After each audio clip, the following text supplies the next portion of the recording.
Allah berfirman, tinggallah dengan hina di dalam neraka itu dan jangan pernah kamu berbicara dengan aku. Bismillahirrahmanirrahim.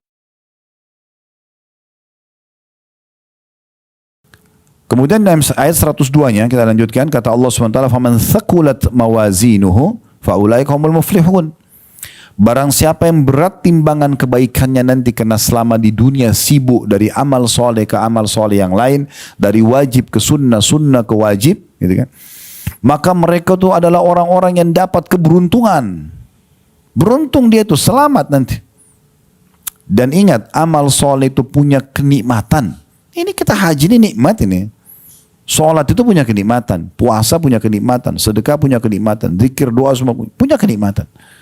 Kalau masih ada orang di sini yang hadir, mudah-mudahan tidak ada, tidak merasakan kenikmatan ibadah itu, berarti masih ada dosa yang mengganjal dia. Makin bersih dosa kita, maka makin nikmat ibadah itu. Kemarin saya sempat sebutkan salah satu kiat khusyuk, yang keempatnya adalah jauh dari dosa.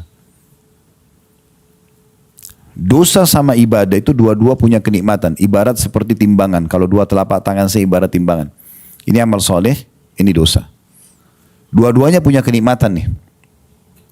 Kalau enggak akan ada pelakunya, gitu kan? Tetapi kalau dua-duanya masih seperti ini timbangannya, Bapak Ibu sholat iya, puasa iya, cari rezeki halal iya, tapi masih ada dosanya, gosip, fitnah, manipulasi data atau apa misal, masih berimbang nih, maka khusyuk hilang dalam sholat, ibadah akan kurang kenikmatannya, karena dia masih begini, masih berimbang. Kapan nikmat ibadah itu? Kapan kita bisa tetesin air mata? Kapan kita bisa merasa nggak mau berhenti berdoa? Kalau ini lebih naik levelnya. Ini ditutup ini. Taubat, tutup pintunya.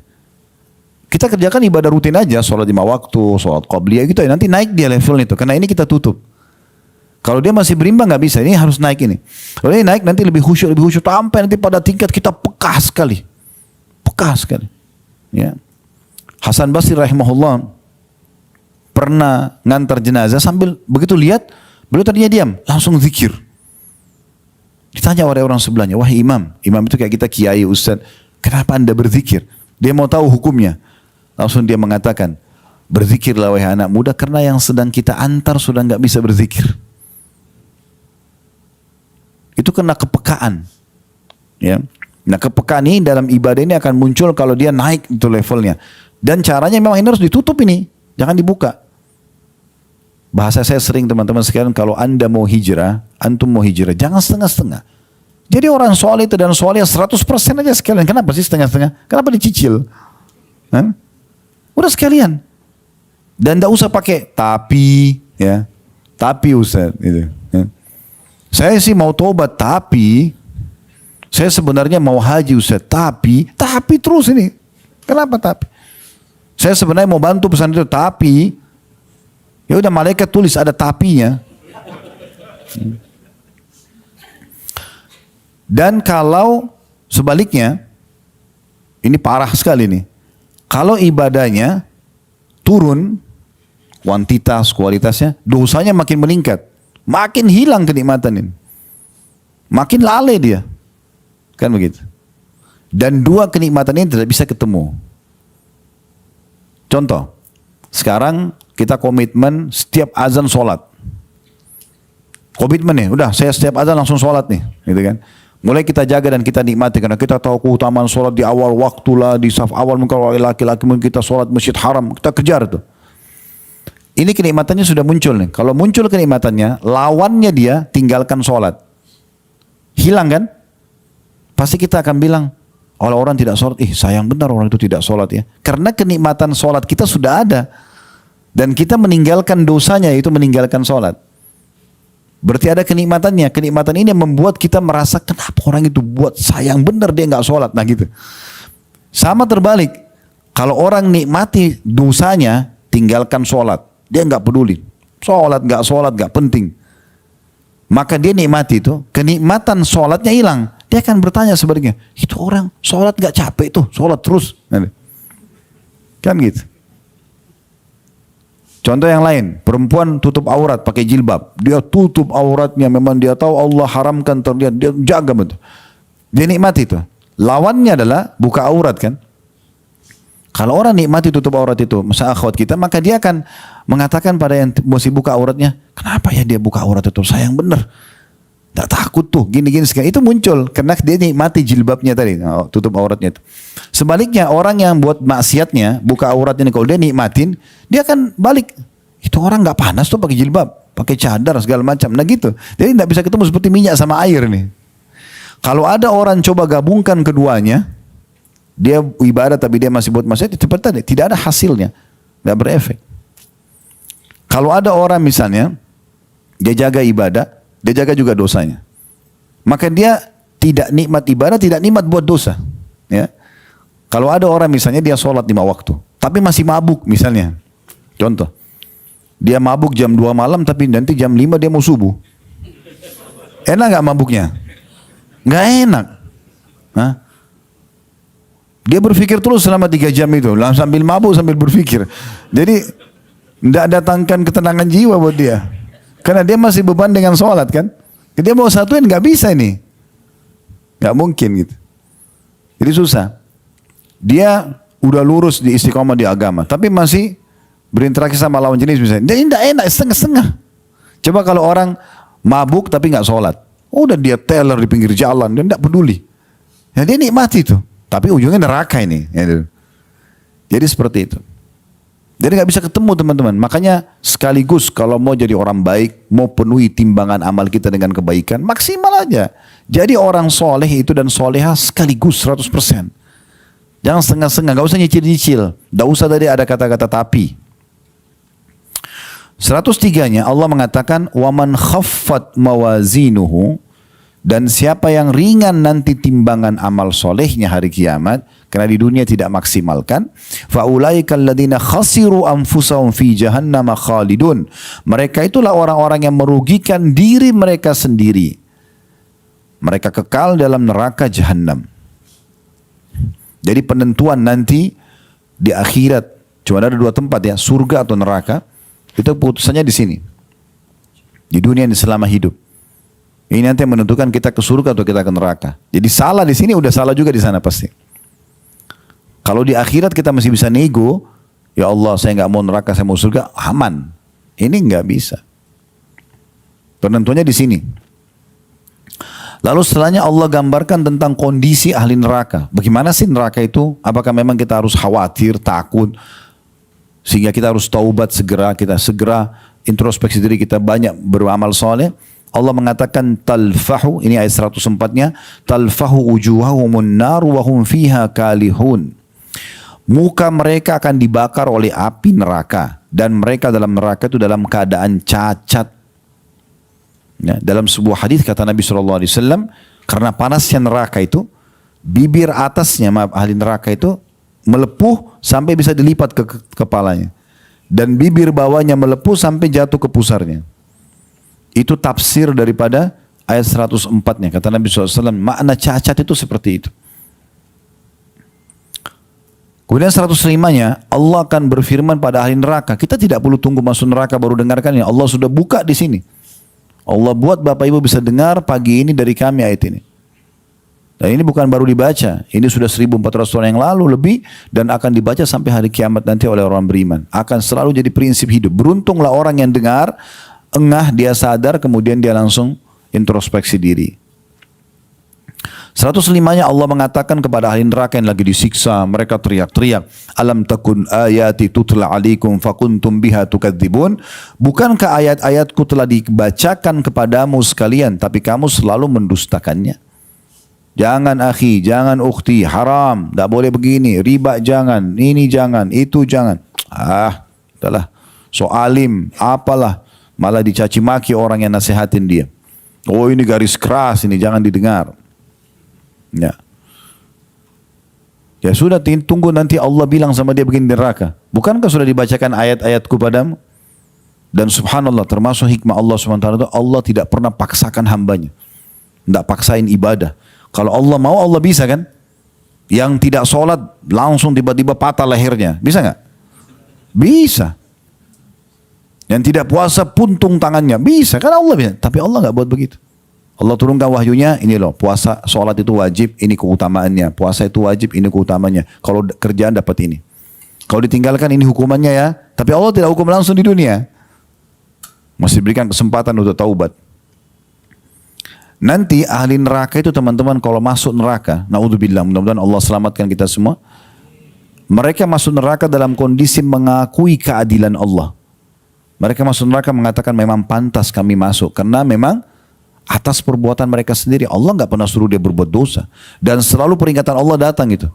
Saya jelaskan kemarin itu ada tahapan-tahapannya. Yang paling pertama itu pasti rasa takut. Itu selalu ada tuh. Takut, khawatir.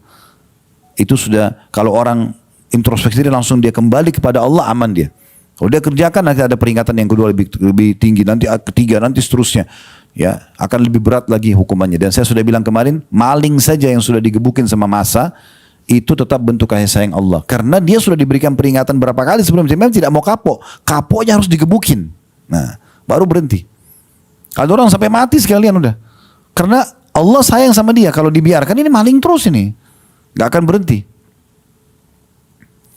Kemudian ayat 106-nya. Apa ahli neraka jawab pada saat itu? Tapi nggak ada gunanya nih jawaban ini. Cuma mereka ungkapin, Allah buka kepada kita selama kita masih di dunia. Perhatikan ayat 106-nya. Mereka mengatakan, waktu Allah bilang, bukankah sudah datang sampai kepada kalian ayat-ayatku? Dibacakan, namun kalian mendustakan, cuek, nggak mau peduli. Kata Allah, qalu, Rabbana ghalabat alina syiqwatuna wa kunna qauman dhalin. Mereka berkata, ya Tuhan kami telah dikuasai oleh kejahatan kami dan kami adalah orang-orang yang sesat. Maksudnya pada saat itu mereka baru nyesal. Mereka baru bilang, dulu ya betul salah nih, kami dikuasai hawa nafsu sampai kami melakukan kesalahan itu. Ya. Lalu mereka memohon kepada Allah. Di 107-nya, Rabbana akhrijna minha fa in udna fa inna zalimun. Ini penyesalan mereka nih.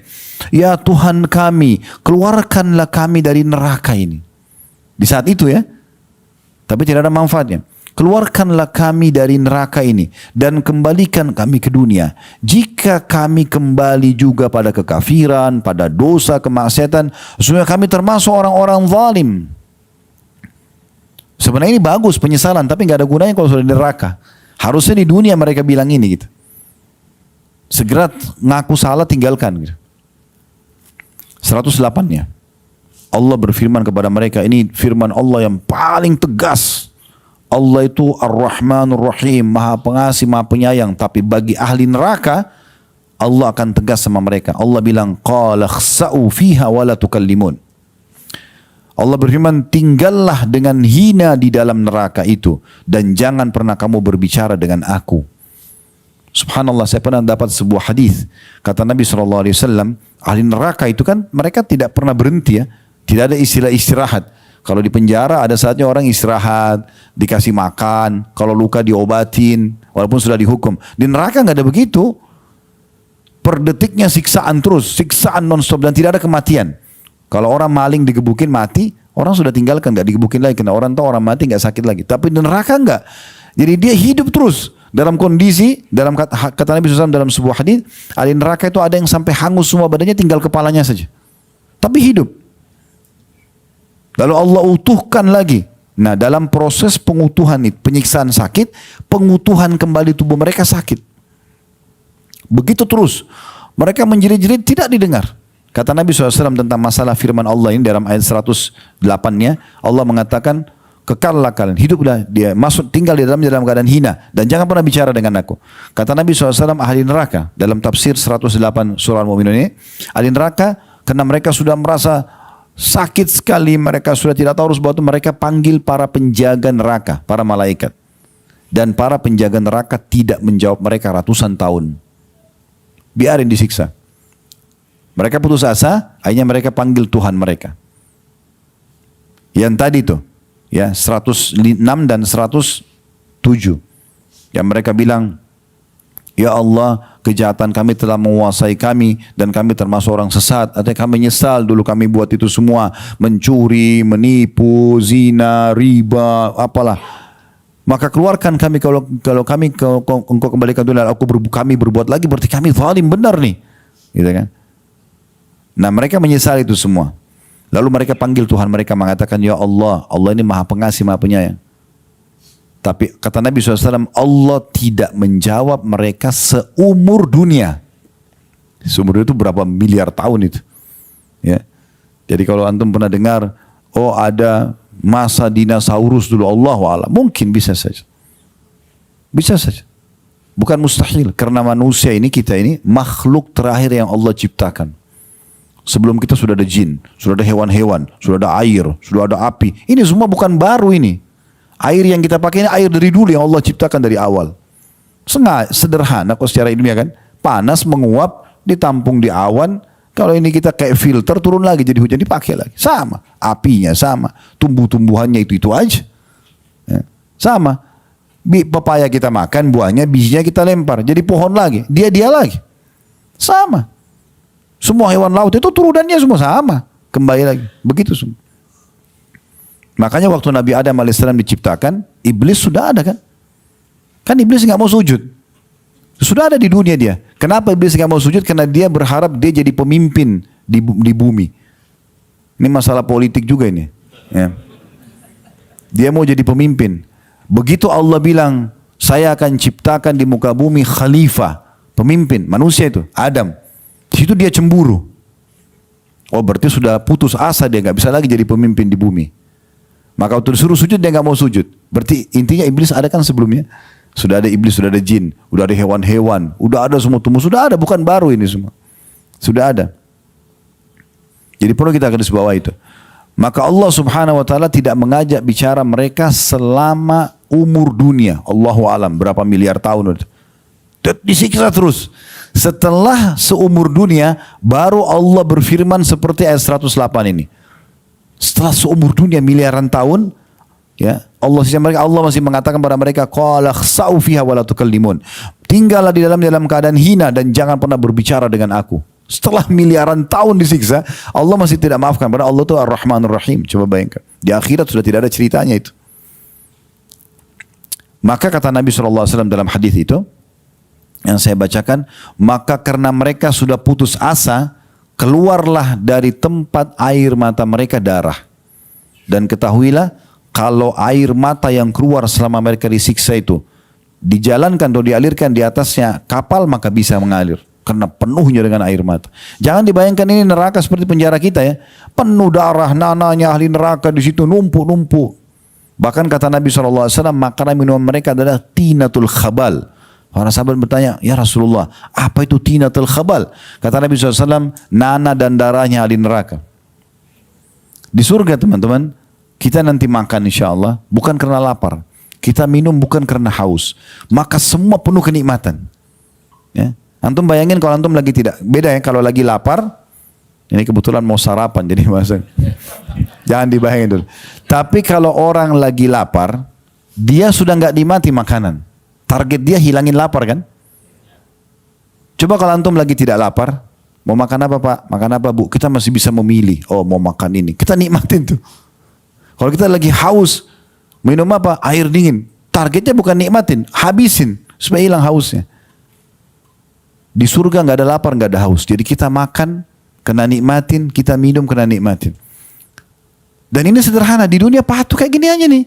Duduk pengajian, sholat, haji, sedekah, gitu aja, zikir, mati masuk surga. Kenapa nggak mau ini? Kan gitu sederhana. Saya waktu tahun lalu haji, saya bilang sama jemaah haji juga, saya ingatkan juga Bapak Ibu sekalian, apa sulitnya jadi orang beriman? Pergi mak haji, enak makan, tidur, nanti juga di kemah enak, semuanya enak ada mah.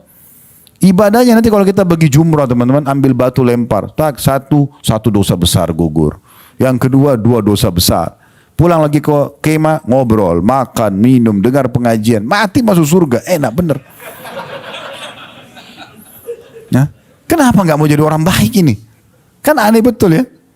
Makanya kata Nabi SAW, seseorang tidak akan lebih dekat dengan surganya daripada tali sendalnya sendiri. Pernah ada satu sahabat, saya tambahkan kisahnya, dia masuk Islam pas di perang Khaybar. Benteng Khaybar sekitar 180 kilo sekian dari kota Madinah. Kami ada program umroh Sirah Nabawi, beliau pernah ikut Mas.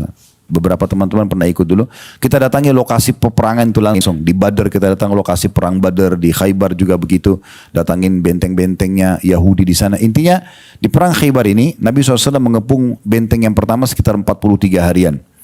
Baru ditaklukkan. Nah pada saat itu rupanya ada satu orang Arab Badui. Dia memantau peperangan dari jarak jauh. Dan dia tertarik lihat umat Islam. Mereka walaupun berperang punya adab dan tata krama. Kalau malam hari mereka baca Quran, mereka saling membantu sama-sama yang lain. Mereka baik sekali gitu dan dia tidak pernah lihat ini. Maka dia datang kepada beberapa sahabat sambil mengatakan, kalian ini siapa? Agama apa? Sahabat jelasin, kami dari Madinah, kami ini yang beragama Islam. Dijelaskan tentang Islam. Tertarik dia. Saya mau masuk Islam. Kata para sahabat, itu di depan ada Rasulullah. Itu ada tulisan. Langsung aja masuk Islam di tangan. Datang dia ke Nabi. Nabi SAW pada saat itu pas menembus benteng pertama Yahudi. Kalau tidak salah nama bentengnya Naim. Benteng Naim ya. Maka benteng ini setelah ditembus ada harta rampasan perang. Beliau lagi bagi-bagi harta rampasan perang dengan salah satu orang yang ditunjuk untuk mengatur itu. Belum dibagi ke pasukan.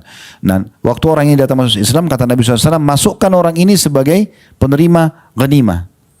Orang yang baru masuk Islam ini. Orang itu langsung bilang begini, ya Rasulullah, saya nggak ingin ini.